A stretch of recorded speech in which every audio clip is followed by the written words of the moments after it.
সেদিন খুব চিকেন পকোড়া খেতে ইচ্ছে করছিল, তাই ভাবলাম বাড়িতেই নিজের হাতে তৈরি করে ফেলি চিকেন পকোড়া।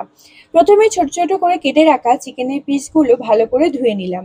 তারপর ম্যারিনেশন করার জন্য পরিমাণ মতো কাশ্মীরি লঙ্কা গুঁড়ো, চাট মশলা, ধনে গুঁড়ো, নুন, সয়া সস, চিলি সস আর লেবুর রস দিয়ে ভালো করে মিশিয়ে নিয়েছিলাম।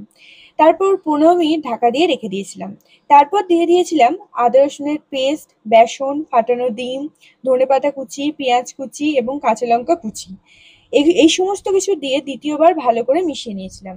তারপর কড়াইতে তেল গরম করে একে একে মশলা মাখানো চিকেনের টুকরোগুলো দিয়ে ভালো করে ভেজে নিয়েছিলাম।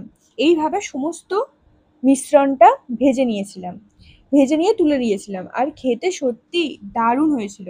মনেই হচ্ছিল না এটা বাড়িতে বানানো হয়েছে। কেমন লাগলো আজকের ভিডিওটা অবশ্যই কমেন্ট করে জানিও।